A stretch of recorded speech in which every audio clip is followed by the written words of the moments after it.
పవన్ కళ్యాణ్ గారు, లోకేష్ గారు అందరూ కూడా ప్రజలకు మనం ఏం చేయగలం, ఏది బెస్ట్ అనేది గత 5 సంవత్సరాల్లో పరిపాలన లేదు. ఇవాళ మీటింగ్లు పెట్టి నువ్వు ముఖ్యమంత్రి రిజైన్ చేయి,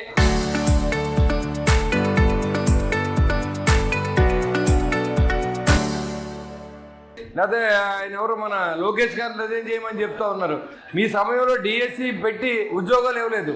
ఇవాళ 16,500 ఉద్యోగాలు ఈ ప్రభుత్వం కల్పిస్తే మీరు డిమాండ్ చేయమనే హక్కు మీకు లేదని మీకు తెలియజేస్తా ఉన్నా. మీరు ఏ మొగబెట్టి డిమాండ్ చేయమని మీరు ఎప్పుడు కేకేయలేదు. 16,000 కుటుంబాలను ఆదుకున్న ప్రభుత్వం, 16,500 మందికి ఉద్యోగాలు ఇచ్చిన ప్రభుత్వాన్ని విమర్శించడం సరికాదు. మళ్ళీ డిఎస్సి రెండోసారి కూడా పిలిచి మళ్ళీ ఇంకొక 15,000 16,000 ఉద్యోగాలు ఈ ప్రభుత్వం ఇవ్వబోతోంది. మీరు ఏం ఆపినా ప్రజలకు ఏదైతే మంచి చేయాలనుకున్న కార్యక్రమం అనేది కూడా మీరు ఆపలేరనే విషయాన్ని మీకు తెలియజేస్తా ఉన్నా. ఇవాళ మంచి జరిగినప్పుడు సంతోషించాలి, ప్రతిపక్ష పాత్ర పోషించండి. ఇక్కడ పొరపాటు జరిగినప్పుడు దాన్ని నిలదీసి అడగండి. అంతేగాని ప్రతి దానికి రప్చర్ చేసి మంచి జరిగినా చెడ్డ జరిగినా రోడ్డెక్కి పోరాటం చేయాలి అనే ఆలోచన ప్రజలను తప్పుదోవ పట్టించే ఆలోచన వైఎస్ఆర్సీపీ చేస్తూ ఉందని మీకు తెలియజేస్తూ ఉన్నా.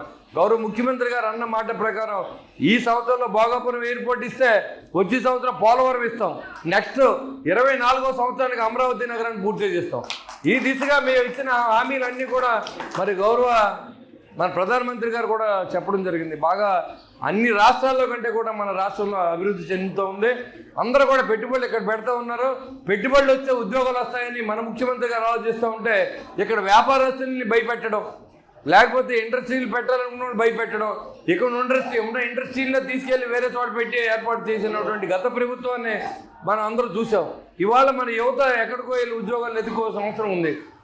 ఒక గవర్నమెంట్లోనే కాదు, ప్రభుత్వంలో ఒక ఇండస్ట్రీ పెడితే ఒక 200 ఉద్యోగాలు 100 ఉద్యోగాలు వస్తాయి. అలాంటి ఇండస్ట్రీస్ ఆహ్వానించాలి. అలా ఇండస్ట్రీ పెట్టే వాళ్ళకి అన్నీ కూడా ఒక రోజులో మన పర్మిషన్ ఇస్తానని మన గవర్నమెంట్ సిద్ధంగా ఉంది. దీన్ని వాడుకోవాల్సిన అవసరం ఉంది, ప్రజల్లో తీసుకెళ్ళాల్సిన అవసరం ఉంది. అది మానేసి ఇక్కడ అభివృద్ధి చెందకూడదు, ఇక్కడ ఇండస్ట్రీస్ రాకూడదు, ఇక్కడ వ్యాపారం జరగకూడదు, పరిపాలన జరగకూడదు. చేసిన ప్రతి దాని మీద మీరు చేయరు, చేసి వాళ్ళు చెడగొడతారు. కానీ గడ్డిమేట దగ్గర కుక్కలాగా తయారైంది వీళ్ళ యొక్క పరిపాలన. పాత 5 సంవత్సరాలు మీరు చేశారు, చూశారు మీరు ఎలా పరిపాలించాడు జగన్మోహన్ రెడ్డి. ఈరోజు చంద్రబాబు నాయుడు గారు ఒక అనుభవజ్ఞుడు.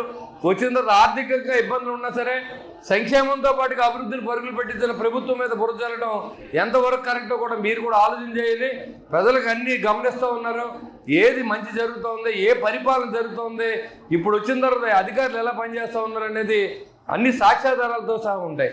ఇంకా అది మానేసి మీరు అవి మానేసి ఏదో మాట్లాడి ప్రజలను తప్పుదో పట్టించి ఇక్కడ ఏదో జరిగిపోయిందని చెప్పి ఇక్కడ అక్షర ప్రభుత్వాన్ని ఏర్పాటు చేసే దిశగా వేసే ప్రతి అడుగును కూడా ప్రజలు ఖండించాలని చెప్పి నేను మనస్ఫూర్తిగా కోరుకుంటూ ఉన్నాను. ఇవాళ మీకోసం, ఇవాళ పేద ప్రజలు ఏదో ఇవాళ ఛాంబర్ ఆఫ్ కామర్స్ వీళ్ళు ఎప్పుడు కూడా కందిపప్పు అమ్మినా ఇంకొకటి అమ్మినా ఏది షార్ట్ వస్తుంది ఛాంబర్ ఆఫ్ కామర్స్ తాడేపున్న వాళ్ళు ఆ లాభాన్ని వదులుకుని ఇక్కడ కౌంటర్లు ఏర్పాటు చేయడం నేను చూశాను చాలాసార్లు. గత 5 సంవత్సరాలు అలాంటి కార్యక్రమాలు ఏం జరగలేదు. 2014-19 వరకు ఉన్న చంద్రబాబు నాయుడు గారు కూటమి ప్రభుత్వంలో జరిగింది. మళ్ళీ ఈరోజు 19 నుంచి 24 నుంచి 29 దాకా జరిగే దాంట్లోనే ఇక ప్రభుత్వ కార్యాలయాల అధికారులు కానీ ఇక ఉన్నటువంటి పెద్దలు కానీ జరిపించడం, వీళ్ళందరినీ ఎంకరేజ్ చేయడం కూడా మనం ఆలోచన చేయాలి. ఇవాళ ప్రతి మిల్లర్ హ్యాపీగా ఉన్నాడు, ప్రతి రైతు హ్యాపీగా ఉన్నాడు, ప్రజలు హ్యాపీగా ఉన్నారు. అన్నీ జరుగుతున్నప్పుడు ఏదో జరిగిపోతుందని ఒక వర్గాన్ని ఒక మతాన్ని రెచ్చగొట్టే విధంగా ఇవాళ చేసే ప్రయత్నాన్ని మనందరూ అడ్డుకోవాలి. ఇవాళ సంక్షేమం వచ్చినోడు మాట్లాడడం, రానోడు అల్లరి చేస్తాడు, వచ్చినోడు వచ్చిందని చెప్పడం, ఇంకా సిగ్గు లేకుండా చాలామంది మేము జెండా పట్టు తిరుగుతూ ఉంటారు. ఏ జెండా పట్టుకుంటారు? మీరు ఏం చేశారు నీ 5 సంవత్సరాలు? ఏ పట్టణాన్ని చేశారు? ఈ పట్టణాన్ని కాదు, ఏ పట్టణాన్ని చేశారు అని నేను అడుగుతా ఉన్నాను. మెయిన్ రోడ్లకే దిక్కులేదు. అలాంటిది ఇవాళ పనిచేసిన ప్రభుత్వాన్ని విమర్శిస్తే ప్రజలు మీకు తిరుగుబాటు చేసి మొన్న మీరు ఉండకూడదని ఓడించారు. మళ్ళీ అదేవిధంగా కూడా ఖచ్చితంగా మీరు ఓడిపోయి మరి జగన్మోహన్ రెడ్డి ఇంట్లో కూర్చోవలసిన పరిస్థితి. ఆయన మాట్లాడే విధానం మీరు చూస్తూ ఉన్నారు. ఏదో 18 సంవత్సరాల కుర్రాడు లైసెన్స్ 40 సంవత్సరాలు దాటిన తర్వాత వయసే ఉంటుందంటే నువ్వు 50 సంవత్సరాలు దాటిన తర్వాత రాజకీయం ఎందుకు చేస్తావని అడుగుతూ ఉన్నా. 40 సంవత్సరాల తర్వాత వయసు అయిపోతే 50 సంవత్సరాలు దాటి నువ్వు జగన్మోహన్ రెడ్డికి ముఖ్యమంత్రిగా పనిచేస్తాడని నేను అడుగుతూ ఉన్నా. తెలివి తక్కువగా మాట్లాడడం, లేదా హేళనగా మాట్లాడడం. ఎవరైనా ఒక మనిషి ముద్దు చేస్తే పరామర్శకి చనిపోయిన ఇంటికి వెళ్తాడు, కానీ జైల్లో ఉంటున్న దగ్గరికి వెళ్తాడు. సంస్కృతి ఇది. సంస్కృతి మీరు అర్థం చేసుకోండి. ఎవరో ఒక రౌడీ షీటర్ చనిపోతే అది కాపు కులస్తులు, కాపులకు అన్యాయం జరిగిపోతుంది అని మాట్లాడేటువంటి ప్రభుత్వాలని ఇంత చట్టపరంగా ఎలాంటి చర్యలు తీసుకున్నారో అధికారుల మీద కూడా ఈ ప్రభుత్వం తీసుకుంది.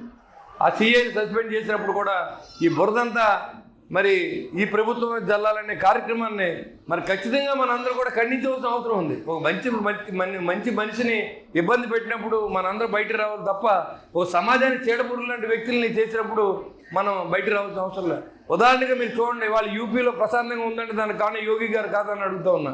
అక్కడ ఎంతమంది ఎన్కౌంటర్ అయిందో మీకే 3000 మంది పైన రౌడీ షీటర్ని తీసుకెళ్ళి కాల్ చేస్తే అక్కడ ఎవరో మాట్లాడలేదు. ఇక్కడ రౌడీ షీటర్ సపోర్ట్ చేసి ఫ్లెక్సీలు పెట్టి తిరిగేటప్పుడు ప్రభుత్వంలో వీళ్ళ ప్రతిపక్ష పాత్ర పోషించరు, అసెంబ్లీకి రారు. వీళ్ళేమో పరిపాలన జరిగేది వాళ్ళకి తెలీదు. ప్రతి దానికి ఎవరో పేపర్లో వస్తే చూసి విమర్శలు చేస్తూ ఉంటారు. వాళ్ళకు పేపర్ ఉంటుంది, వాళ్ళకు టీవీ ఉంటుంది, వాళ్ళకు సోషల్ మీడియా ఉంటుంది, దాన్ని ట్రోల్ చేస్తూ ఉంటారు.